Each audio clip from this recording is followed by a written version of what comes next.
할렐루야. 하나님께 영광 올려드립니다. 옆 사람과 인사합시다. 복음 안에 있는 참된 능력을 누립시다. 요즘 우리는 포스트 모더니즘, 후현대주의에 살고 있습니다. 포스트 모더니즘의 특징이 뭐냐면 한 집단이 진리라고 주장하는 것을 다른 쪽 집단에서는 이권을 정당화시키는 조작이다라고 생각을 하죠. 우리가 선거철이 되면 한 정당이 다른 정당의 비리를 폭로하는데 그걸 그대로 믿는 사람이 얼마나 되겠습니까? 점점 우리는 말과 글을 있는 그대로 믿지 못하는 불신 시대에 빠져들고 그렇게 살고 있습니다. 말이 많이 바뀌기도 하고 심한 과장 때문에 절반은 버려야 되고 절반만 받아들여야 되는 그런 경우도 있습니다. 오늘 예수님께서 맹세에 대해서 말씀하십니다. 하지만 맹세에 대한 말씀이 아니라 맹세에 대한 남용, 맹세에 수반되는 진리에 대한 남용에 대해서 예수님이 말씀하십니다. 첫 번째 같이 살펴볼 부분은 마음을 온전히 다스리시는 그리스도를 믿으시기 바랍니다. 예수님 당시에 맹세가 심각하게 남용되었습니다. 유대인들이 너무 쉽게 함부로 맹세를 했던 것입니다. 그리고 맹세를 소홀하게 생각을 해서 지키지도 않았습니다. 맹세를 했는데 지키지 않기 위해서 교묘한 말로 자신의 헛된 맹세를 변호하기도 했습니다. 예수님이 지금 말과 맹세에 대해서 명령하시는데 하나님의 이름을 망령되이 일컫지 말라. 십계명의 제2계명을 한 차원 더 깊이 해석해서 말씀하시는 것입니다. 예수님 당시 사람들은 맹세할 때 하나님의 이름을 마음껏 사용했죠. 그러면 조금 무게가 있어지잖아요. 그렇게 하나님의 이름을 함부로 사용하고 망령되이 일컫게 된 것입니다.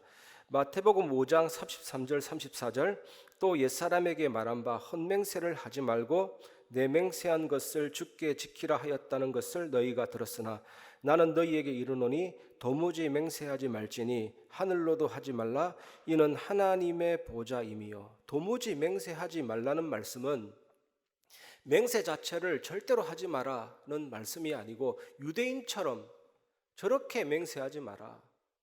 사람들은 약속을 더 중요하게 심각하게 하기 위해서 맹세하잖아요. 근데 맹세의 이런 요소를 무시하고 경박스럽게 무의미하게 함부로 맹세하지 마라. 이런 말씀입니다.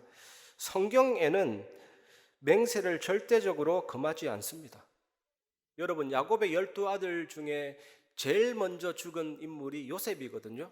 요셉이 가장 중요한 일을 많이 했지만 대체적으로 빨리 죽었습니다. 이 요셉이 죽기 전에 형들에게 맹세시켰거든요.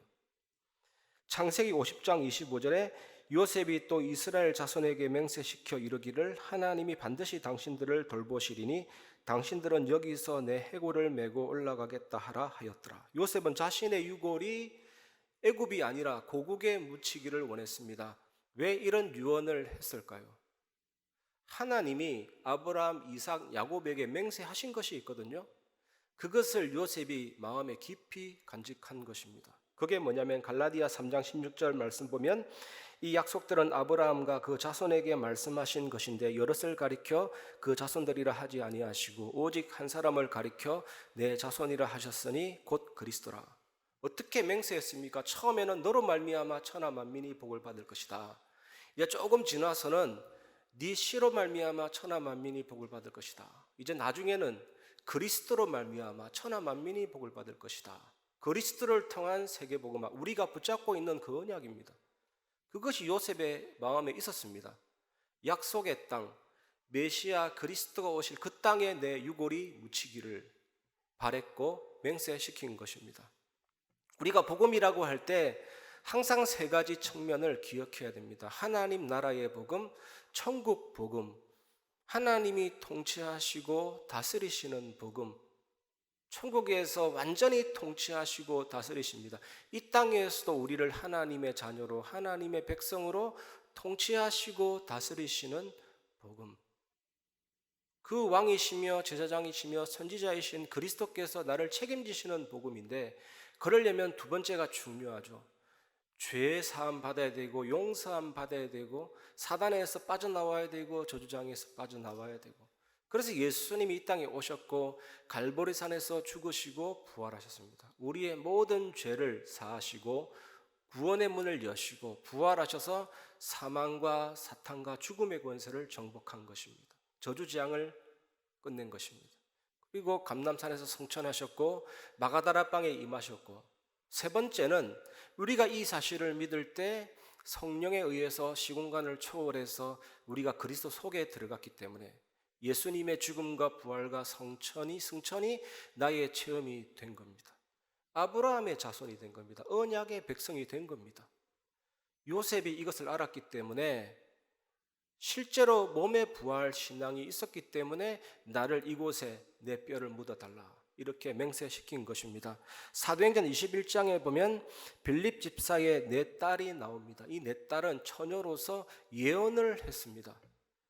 그런데 이 바울이 예루살렘에 올라가면 고난을 당할 것이기 때문에 올라가지 말라고 예언을 한 거죠.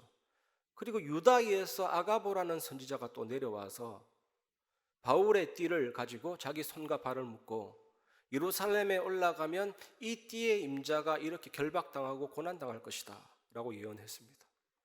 사도행전 21장 13절에 보면 바울이 대답하되 여러분이 어찌하여 울어 내 마음을 상하게 하느냐, 나는 주 예수의 이름을 위하여 결박당할 뿐 아니라 예루살렘에서 죽을 것도 각오하였노라 하니, 그들의 만류에도 바울의 마음은 변하지 않았습니다. 왜냐하면 하나님께 맹세한 거거든요. 하나님께 서원하였기 때문입니다. 사도행전 18장 18절, 바울은 더 여러 날 머물다가 형제들과 작별하고 배 타고 수리아로 떠나갈새 브리스길라와 아굴라도 함께 하더라. 바울이 일찍이 서원이 있었으므로 갱그레아에서 머리를 깎았더라. 나시리는 포도주와 독주를 멀리하고 머리에 삭도를 대지 않았습니다. 그게 뭐냐면 포도주와 독주를 멀리하는 것은 세상으로부터 나 자신을 구별하고 하나님께 집중한다라는 뜻이거든요. 나시린 서원이.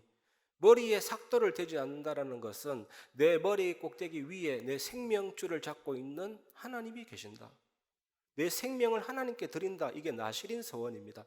어떤 사람은 일평생을 나시린 서원하는 분도 있었습니다. 하지만 바울은 일정 기간 동안 나시린 서원을 했습니다. 나시린 서원 마지막 날에는요, 자기 카락을 잘라서 번제단 위에 태우거든요. 그래서 바울이 일정 기간 동안 나시린 서원을 마치고 갱그레아에서 머리카락을 잘란 것입니다. 사복음서에 보면 예수님께서도 내가 진실로 너희에게 이르노니 이렇게 말씀하셨거든요. 이것이 뭡니까? 맹세를 예수님도 하셨다는 것입니다. 인간관계에서도 결혼 서약이나 상거래상의 서약, 통장, 정권, 도장이나 서명, 이런 것들이 다 맹세에 해당하는 겁니다. 신뢰를 확인하는 일체의 행위가 전부 다 맹세에 해당되는 겁니다.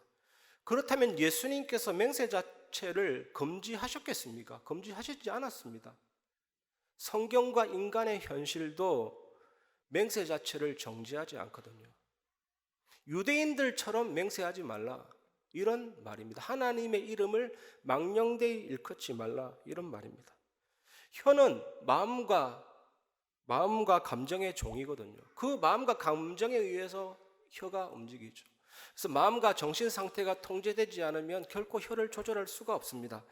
고린도후서 10장 5절에 보면 하나님 아는 것을 대적하여 높아진 것을 다 무너뜨리고 모든 생각을 사로잡아 그리스도에게 복종하게 하니, 이 말씀이 혀를 조절하는 열쇠입니다. 우리 말은 어디서 나옵니까? 우리 마음에서 우리의 말이 나옵니다. 언어보다 앞서 있는 것이 마음과 감정입니다. 그래서 여기서 우리가 정말로 알아야 될 것은 오직 그리스도만이 마음을 온전히 다스리십니다. 구원은 단순한 구원이 아니라 우리의 전 인격에까지 적용이 되거든요. 예수님은 거의 죽음에 이르기까지 채찍질을 당하셨습니다. 그리고 자기가 달려야 될 그 십자가를 지고 800m 되는 언덕길을 오르셨습니다. 그냥 단순히 십자가에 매다는 것이 아니라 거의 벌거벗긴 채로 십자가에 달리셨고 못 박히셨고 조롱당하셨죠. 6시간 동안이나 처참한 죽음을 경험하셨고 결국에는 죽으셨습니다. 요한복음 19장 30절에 다 이루었다. 무엇을 다 이루었습니까? 하나님의 말씀을 다 이루었고 율법의 요구를 다 성취했고 나를 대신해서 저 형벌을 당하심으로 우리의 모든 죄를 사하시고 부활하심으로 죽음과 사망과 사단의 권세를 정복하시고 믿는 자에게 그 의를 그대로 선물을 해주시기 때문에 죄 한 번도 지은 적이 없는 자처럼 마치 죄를 모르는 자처럼 취급해 주시고 친자녀로 삼아 주시고 이런 은혜의 선물을 다 이루었고 우리에게 주신 것입니다. 그래서 예수 그리스도의 죽음이 나에게 전가되어서 나의 악한 본성을 죽이고 예수의 부활이 내게 오는 겁니다. 예수님은 죽은 지 3일 만에 부활하셨지만 믿는 즉시 하나님 자녀는 바로 죽음과 부활, 예수님의 권능을 체험하게 됩니다. 예수님의 부활의 능력으로 성령의 열매를 맺게 되고 우리의 말과 생각이 바뀌게 되고 우리의 인격이 변화가 되는 것입니다. 여러분, 예수님은 사랑이십니다. 예수님은 희락이십니다. 예수님은 화평이십니다. 예수님은 오래 참으심입니다. 예수님은 자비입니다. 예수님은 양선입니다. 예수님은 하나님 앞에 충성이고 예수님은 온유하심이고 예수님은 자기를 부인하신 절제이십니다. 성령의 열매가 그리스도라니까요. 사랑, 희락, 화평, 오래 참음, 자비, 양선, 충성, 온유, 절제 자체가 무한하신 예수 그리스도죠. 그래서 우리가 복음을 누릴 때 이런 성령의 열매, 그리스도의 성품이 내게 나타나기 시작하는 거예요. 어떻게 저 인간이 저렇게 바뀌지? 그리스도의 성품, 성령의 열매가 나타나는 거죠. 우리가 정말로 복음 누릴 때 사단, 재앙, 지옥 권세 깨뜨리신 그리스도의 권세와 능력이 내게 나타나기 때문에 십자가는 우리의 혀를 조절할 수가 있고 우리의 말을 바꿀 수 있는 능력 중에 능력이죠. 여러분이 정말 이런 축복을 누리시면서 현장살이는 증인 되시기를 주의 이름으로 축원합니다. 두 번째, 진실하고 정직한 말을 우리에게 주는 십자가를 의지하시기 바랍니다. 마태복음 5장 35절에서 36절, 땅으로도 하지 말라 이는 하나님의 발등상임이요 예루살렘으로도 하지 말라 이는 큰 임금의 성임이요 내 머리로도 하지 말라 이는 내가 한 트럭도 희고 검게 할 수 없음이라. 서원 중에서 갚아야 할 서원이 있고 갚지 말아야 할 서원이 있고 그거 아닙니다. 하나님의 이름으로 하든 하나님의 이름으로 하지 않든 모든 서원은 사실상 하나님 앞에서 하는 것입니다. 하늘은 하나님의 보좌라니까요. 땅은 하나님의 발등상이라니까요. 예루살렘은 하나님의 성이요. 여러분 각 개인이 있는 그 머리는 하나님의 창조물입니다. 하나님은 만물의 창조자이십니다. 피조물 중에 무엇으로 맹세를 해도 그것은 하나님과 관계된 맹세인 것입니다. 우리는 머리카락 한 개도 희고 검게 할 수가 없습니다. 하나님 우리 머리털까지도 다 세셨거든요. 지금 우주에는요 태양보다 더 큰 별들이 몇 천억 개 있습니다. 더 큰 별들. 저 별들을 다스리시는 하나님이 우리 머리털까지 세시고 온 우주를 다스리신 하나님이 들에 핀 백합화도 먹이고 온 만물을 다스리시는 하나님이 참새 2마리가 하나 서론에 팔리는 것도 주관하시고 하나님이 태양 관리하는 일에 바빠서 우리 머리들까지 못 세는 무능한 분 아니십니다. 하나님이 우주를 운행하느라 바쁘셔서 참새 2마리가 땅에 떨어지는 것을 다스리지 못하는 무능한 분이 아니십니다. 그 어느 이 땅의 주인보다 강한 책임감과 주권과 능력으로 다스리고 통치하시거든요. S.B. 퍼거슨이라는 신학자가 이런 말을 했습니다. 어떤 말이라도 어떤 약속이라도 하나님의 존전에서 이루어지지 않는 것은 결코 없다. 여러분, 하나님은 여러분의 어떤 삶에는 관여하시고 어떤 삶에는 관여하지 아니하시고 이런 일은 있을 수가 없습니다. 우리가 교회에서는 이런 단어를 사용하고 학교에서나 세상에서나 세상 친구 만날 때는 저급한 단어를 사용하고 이런 건 있을 수가 없는 것이죠. 교회에서는 이런 행동을 하고 바깥에서는 다른 행동을 하고 이런 일은 있을 수가 없는 것입니다. 하나님 우리 삶 전체에 우리 생활 모든 삶의 활동 속에 계십니다. 하늘에 올라가도 거기 계시고 음부에 내 자리를 펼지라도 거기 계시고 내가 바다 끝에 가서 거할지라도 주의 오른손이 나를 인도하신다. 하운드 오브 헤븐이라는 영국의 시가 있는데 그 시를 보면 재밌습니다. 하나님은 천국의 사냥개처럼 내가 어디를 가도 나를 물어서 제자리로 옮기신다. 여러분, 하나님은 하나님의 이름으로만 하는 그 말을 들으시는 것이 아니고 하나님은 모든 말을 다 듣고 계십니다. 말은 인격의 표현이라고 하잖아요. 우리의 그 인격 속에서 우러나오는 정직한 말, 진실한 말, 그것을 하라고 지금 말씀하시는데, 그렇다면 또 우리는 이런 질문을 할 수밖에 없죠. 우리가 어떻게 그걸 합니까? 무능할 수밖에 없잖아요. 저는 산상수훈을 계속 설교하면서 전적인 무능력 느껴지는 거죠. 어떻게 또 이걸 설명하지? 설교하지? 나도 안 되는데, 여러분도 안 되는데 어떻게 이런 진실함과 정직한 말을 늘 할 수가 있겠습니까? 참 절대 불가능이 깨달아지죠. 그래서 뭡니까? 그래서 우리는 날마다 십자가 밑으로 나아가야 됩니다. 십자가에는 우리에 대한 하나님의 진실이 나타나 있습니다. 그 진실이 뭡니까? 너는 죽을 수밖에 없는 죄인이다.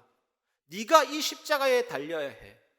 하지만 내가 너를 대신해서 형벌을 당했다. 너를 위해서 나는 죽었다. 너를 사랑하기 때문에. 이게 하나님의 진실이잖아요. 십자가에서 이 진실이 적나라하게 드러났습니다. 예수님이 그리스도잖아요. 죽으시고 부활하셨잖아요. 믿을 때 나를 그리스도 속에 집어넣어 주셨습니다. 이 컵 속에 물이 있듯이 주님이 죽고 부활할 때 나도 같이 죽고 부활했고 그 무덤에 나도 누워 있었고 하늘에 오르실 때 나도 같이 오른 자잖아요. 창세기 7장 7절 120일간의 홍수가 있었다 할지라도 방주 속에 들어가 있는 노아 식구들은 안전했듯이 내가 그리스도 속에 들어가 있는 자구나, 그리스도와 동기화되고 일치화된 자구나. 요한복음 15장 5절에 나무가지가 포도나무 본체에 붙어 있으면 그 진액으로 열매 맺듯이 예수님의 죽음과 부활에 접붙임 된 자구나. 날마다 그 생명을 누리고 그 능력을 누리는 자구나. 그의 죽으심과 부활에 연합된 자구나. 십자가 내가 처음 볼 때 나의 마음에 큰 고통 사라져. 영어로 roll away, 대굴대굴 말려서 굴러 떨어져 나가는 것입니다. 그 십자가 앞에서. 여러분, 이 능력을 누리시기 바랍니다. 그때에 우리는 진실하고 정직한 말을 할 수 있게 됩니다. 십자가는 우리가 정직한 말, 진실한 말을 할 수 있는 참된 능력을 주십니다. 이 축복을 누리시기를 주의 이름으로 축원합니다. 그리고 이번 주간 마지막으로 붙잡아야 될 메시지는 세 번째, 불순물이 완전히 배출된 건강한 교회의 축복을 회복하시기를 바랍니다. 같이 회복할 줄 믿습니다. 마태복음 5장 37절 오직 너희 말은 옳다 아니라 하라. 이에서 지나가는 것은 악으로부터 나느니라. 우리가 대화할 때 예, 아니요 이렇게 하라는 뜻인데 이것도 진짜 말도 안 됩니다. 너무 힘들잖아요. 어떻게 예, 아니요 이것만 할 수가 있습니까? 저도 제 입장을 볼 때 저는 평화를 조금 좋아하는 스타일이에요. 지나지. 그래서 상대방 입장을 고려해서 아닌데도 예, 너 이렇게 할 때가 많아요. 속은 아닌데. 그리고 때로는 이게 나중심이라는 틀이 있잖아요. 그 틀에 갇히면 내 마음은 얘인데 다른 사람한테 속이기 위해서 아니 이렇게 할 때가 있다니까요. 어쩌면 우리는 온전한 진실을 말할 수 없는 진짜 불가능을 느낄 수밖에 없습니다. 저는 진심으로 그렇게 느끼거든요. 진실을 말하고 진실을 고수하는 것은 얼마나 힘든 일인지 모릅니다. 저는 이렇게 산상수훈 설교하면서 참 부담이 될 때가 참 많았습니다. 어떻게 이걸 또 말씀을 전할까? 나도 잘 안 되는데. 항상 십자가 앞에 나아갈 수밖에 없습니다. 그래서 또 답은 뭡니까? 예수님의 죽음이 내 안에 흘러 들어오는 길밖에 없다. 나의 악한 본성을 죽이는 길밖에 없다. 예수님의 부활이 내게 들어와서 정말 정직한 마음, 정결한 마음 주시는 일밖에 없다. 정말 그리스도의 말씀이 내게 들어와서 성령의 열매를 맺고 그리스도의 성품을 맺고 사단 재앙 지옥 권세 깨트리신 그 권세와 능력을 힘입는 길밖에 없다. 날마다 이 복음으로 충만해지는 길밖에 없다. 이 비밀 누리시길 바랍니다. 누가복음 18장 27절 이르시되 무릇 사람이 할 수 없는 것을 하나님은 하실 수 있느니라. 우리는 할 수 없는 게 너무 많습니다. 어떻게 예수님이 하라는 이 명령들 하나하나 실천하다 보면 실패밖에 안 나. 우리 노력으로는 잘 안 되거든요. 하지만 사람이 하실 수 없는 것을 하나님은 하실 수 있느니라. 십자가에서 죽으시고 부활하신 예수 그리스도, 그 죽음과 부활에 연합된 그 힘은 우리의 혀를 조절할 뿐만 아니라 진실함을 말할 수 있는, 복음을 말할 수 있는 능력 있는 정인의 입으로 바꾸어 주실 수 있습니다. 이 은혜를 누리시기를 주의 이름으로 축원합니다. 언중유골이라는 말이 있습니다. 세상 사람들 참 잘합니다. 농담하는 척 하면서 그 사람 가슴에 칼을 딱 꽂는 거죠. 이런 말들이 진짜 난무하는 현장이 정치 현장인 것 같아요. 정치 현장. 선동하고 음해하고 조종하고 말을 이랬다가 저랬다가 하고 심하게 말을 과장하기도 하고 이권을 위해서 말을 막 비틀기도 하고 그러잖아요. 저는 이번 한 주간 이 맹세에 대해서, 진실함에 대해서, 정직함에 대해서 성경이 말하는 이 내용을 가지고 세상을 바라보니까 참 그렇더라고요. 세상 자체가. 그러면 우리는 어떻고 여러분은 어떻고 우리 교회는 어떻습니까? 좀 많이 생각해 보았는데 그래도 감사한 게 우리 교회가 정말 하나님이 많이 작업하시고 바꾸셔서 이런 말들이 많이 사라지고 있습니다. 축복된 흐름으로 쫙 흘러가고 있는 거 있죠. 이 작은 불씨 하나가 큰 불을 일으키는데 진짜 저는 우리 교회에 있는 모든 잔불까지 다 꺼주시옵소서 진심으로 기도했습니다. 전에도 말씀드린 것처럼 우리 몸에 있는 염분이 땀으로 배출되지 않으면 이 몸이 막 붓고 건강이 안 좋아집니다. 오늘 여기 계신 분들이 이 말씀을 들으면서 정말 예수님의 죽으심과 부활, 사탄 재앙 주요 권세 깨뜨리신 이 그리스도의 어마어마한 비밀을 누리시길 바랍니다. 그리고 복음의 본질을 누리시기 바랍니다. 왕의 본질은 뭡니까? 왕은 통치하시고 다스립니다. 온 우주 만물을 다스리고 구원받은 성도를 다스리고 특히 교회를 다스리고 교회 바깥도 다스리고 특히 하나님은 우리의 경배와 찬양과 순종과 복종을 받기를 원하죠. 정상적인 왕은 그렇습니다. 그리고 십자가에서 사단의 권세를 깨뜨리셨죠. 그게 왕의 본질입니다. 제사장의 본질은 뭡니까? 우리의 모든 죄를 다 담당하시고 우리의 죄를 사하시고 저주받지 않도록 우리의 모든 문제를 해결하셨잖아요.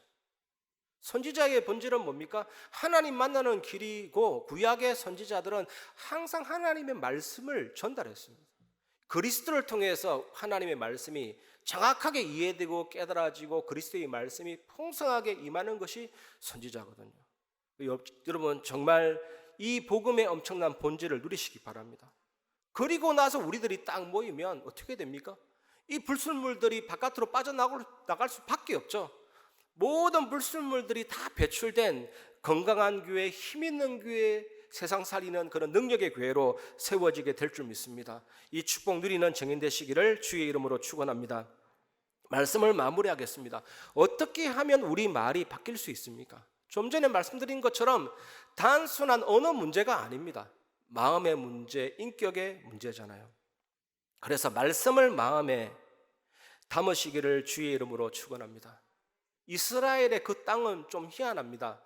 땅을 깊이 팠는데 공기가 스며들면 시멘트처럼 굳어집니다. 그러니까 지하로 깊이 파도 안 무너집니다. 이것이 박해 시대 때 살아남았던 카타콤의 시작이거든요. 끝없이 파고 들어갔습니다. 그것은 교회도 되었고 집도 되었고 부엌도 되었고 사람이 죽으면 그곳에 묻었거든요. 카타콤에서 태어나고 죽은 사람도 많았습니다. 여기에서 박해받는 시대에 우리 앞선 선배 신앙인들은 모여서 성찬을 나누면서 예수님의 피와 그 살을 기념하는 떡과 잔을 마시면서 1시간 동안 펑펑 울었다 하잖아요. 예수님의 은혜로 예수 그리스도의 사랑으로 오늘도 내가 살았다. 저 핍박자를 놓고 기도하자. 기도했잖아요. 그런데 너무 찡한 말들이 지금 생각이 납니다. 카타콤의 순교자라는 책을 볼 때 이 사람들이 공통적으로 하는 얘기가 나는 항상 내 차례가 온다면 주님을 위해서 죽을 준비가 되었다. 이걸 얘기했습니다, 서로. 항상. 그리고 황제를 놓고 핍박자를 놓고 기도하고 그들의 글은 달랐습니다. 벽에다가 우리는 서로 사랑함으로 여기에서도 천국을 누린다. 이 말과 글이 완전히 달랐잖아요. 이게 어떤 능력입니까? 그리스도의 말씀, 예수가 그리스도 되신 그 복음의 능력이 가슴을 사로잡아 버리니까, 그 영혼을 강타해 버리니까 나오는 게 다르죠. 말도 다르고 글도 다르고. 여러분, 말씀을 마음에 담으시기를 주의 이름으로 축원합니다. 두 번째 결론입니다. 예배 속으로 들어가시기 바랍니다. 말씀을 마음속에 담으면 그것이 성령 충만함이고 예배 속으로 들어가는 최고의 은혜입니다. 에베소서 5장 18절 19절 술 취하지 말라 이는 방탕한 것이니 오직 성령으로 충만함을 받으라. 시와 찬송과 신령한 노래들로 서로 화답하며 너희의 마음으로 주께 노래하며 찬송하며. 성령 충만하면 가장 먼저 예배가 회복이 됩니다. 성령과 말씀으로 살아있는 예배, 생생한 예배가 됩니다. 하나님이 계시다. 그가 계신 것과 하나님은 영이시니 예배하는 자가 영과 진리로 예배할지니라. 이런 엄청난 감사와 감격이 넘치는 예배로 우리 교회에 하나님이 은혜를 베풀어 줄 믿습니다. 그 은혜를 사모하시기 바랍니다. 세 번째, 참 전도를 누리시기를 바랍니다. 이번에 강원도에, 또 몇 년 전에도 강원도에 산불이 났을 때 최초의 발화 지점에 바람이 불어오니까 바람이 부는 방향대로 확산되어서 불이 붙었잖아요. 불바다가 됐잖아요. 왜 성령을 바람으로 불로 상징합니까? 성령의 불이 일어났는데 성령의 바람이 부니까 번지기 시작하는 겁니다. 그 산불은 인간이 진압 가능하지만 성령의 불은 그 어느 존재도 끌 수가 없는 것입니다. 노예에서 어린이로부터 부모로, 그 남편과 아내에게, 종이 상전에게, 상전이 종에게, 이런 복음의 불이 붙기 시작한 것입니다. 그래서 이 말씀이 이해될 줄 믿습니다. 사도행전 2장 42절 저희가 사도의 가르침을 받아 서로 떡을 떼며 교제하며 오로지 기도하기를 힘쓰니라. 예배를 통해서 받은 은혜를 여러분이 있는 현장에서, 여러분이 있는 현장이 땅끝임을 믿으시기를 바랍니다. 내가 있는 현장이 그 땅끝이다. 땅끝에서부터 여러분이 예배와 말씀의 은혜를 누리면 바로 237 나라, 5천 종족, 세계복음화의 역사로 하나님이 연결해 주실 줄 믿습니다. 사도행전 2장 42절에 주께서 구원받는 자들을 날마다 더하게 하시니라. 여러분 현장에 성령의 불이 번지기를 바랍니다. 기도 응답의 불이 번지기를 주의 이름으로 축원합니다. 그 응답을 하나님이 주실 줄 믿습니다. 오로지 기도하더라. 하나님이 주시는 응답이 있습니다. 하나님은 정말로 완전하시고 예수 그리스도께서 이루신 구원의 역사도 완전하고 성령께서 내주 인도 역사하시는 그 은혜도 완전합니다. 이 하나님이 나에게 영적인 힘을 주시고 모든 지력, 체력, 경제력, 인력을 부어주시죠. 그리고 하나님은 멀리 계신 분이 아니라 내 영혼 속에 하나님의 보좌가 임했기 때문에 이 하나님은 시간과 공간을 초월하시는 영원하신 하나님이십니다. 하나님의 무한함이 유한한 나에게 임했기 때문에 우리가 진짜로 누리기 시작하면 어떻게 됩니까? 기도 속에서 우리는 시간과 공간을 초월하는 하나님의 능력을 체험하게 되고 이 빛을 전달하는 정인이 되는 것이고, 하나님이 내 안에 있다는 이 감사와 감격이 넘치는 만큼 하나님이 내 안에 심어놓은 형상과 영혼과 삶이 살아나기 시작하면서 목회자, 중직자와 렘넌트 살리는 정인이 되는 것입니다. 그리고 여러분, 우리의 영혼 속에 우리의 영혼이라는 이 성 안에 누가 계십니까? 하나님이 내 안에 계시다. 이 하나님은 그 누구도 이길 자가 없습니다. 사탄, 재앙, 지옥권세 깨뜨리신 힘 있는 장수 예수 그리스도 누구도 이길 자가 없습니다. 그 사실을 믿는 게 믿음의 망대고 내 안에 망대예요. 이 믿음을 딱 가지기 시작하면 사탄이 아무리 외부에서 망대를 쌓고 토성을 쌓고 눈을 통해서 귀를 통해서 느끼는 것을 통해서 아무리 공격해도 그 사단은 무너질 수밖에 없습니다. 이 빛을 여러분들이 누리시길 바랍니다. 영국에 청교도 창시자가 있습니다. 요한 락스라고. 요한 락스가 뭐라고 얘기했냐면, 기도하는 그 한 사람의 기도는 기도하지 않는 민족보다 강하다. 우리가 정말 이 믿음 가지고 기도하기 시작하면 모든 현장에 그 빛을 전달하는 망대가 될 수가 있습니다. 복음의 증인이 될 수가 있습니다. 이 축복 누리시고 승리하시기를 바랍니다. 그러면 우리 교회는 어떤 일들을 펼치실까요? 하나님이 우리 교회에 어떤 미래를 베풀어 주실까요? 다민족을 살리는 교회, 후대들을 살리는 교회, 병든 자를 치유하는 교회로 하나님이 세워줄 줄 믿습니다. 오늘 말씀을 한번 보세요. 하나님이 어떤 삶에는 관여하시고 어떤 삶에는 관여 안 하시는 분 아닙니다. 하늘도 하나님의 보좌요, 땅은 하나님의 발등상입니다. 그 하나님의 자녀인 우리는 어떻게 되겠습니까? 나는 가수다, 이런 확신만 있어도 그런 가수는 삶이 바뀌더라니까요. 노래 불러야 되니까 목 관리도 하고 여러 가지 달라지는 거 있죠. 여러분, 나는 하나님의 자녀다, 나는 전도자다, 이게 분명하면 하나님이 그 사람을 참된 교회로, 참된 성전으로, 말씀 성취가 되는 언약의 주인공으로 세워주셔서 수많은 일들을 감당하게 하십니다. 우리 교회 시설이 부족했어도 아니고 장소가 부족했어도 아니고 사람만 준비되면 하나님이 많은 문을 여시거든요. 다민족 살리고 병든 자를 치유하고 렘넌트 치유하는 뜰로 우리 교회를 하나님이 세워주실 줄 믿습니다. 이 축복 누리시고 승리하시기를 주의 이름으로 축원합니다. 이 시간 보혈을 지나 우리 찬양하고 말씀을 마무리하겠습니다. 보혈을 지나 보혈을 지나 하나님 품으로, 보혈을 지나 아버지 품으로, 보혈을 지나 하나님 품으로 한 걸음씩 나가네. 보혈을 지나 보혈을 지나 하나님 품으로, 보혈을 지나 아버지 품으로, 보혈을 지나 하나님 품으로 한 걸음씩 나가네. 존귀한 주보혈이 내 영을 새롭게 하시네. 존귀한 주보혈이 내 영을, 존귀한 주보혈이 내 영을 새롭게 하시네. 존귀한 주보혈이 내 영을 새롭게 하시네.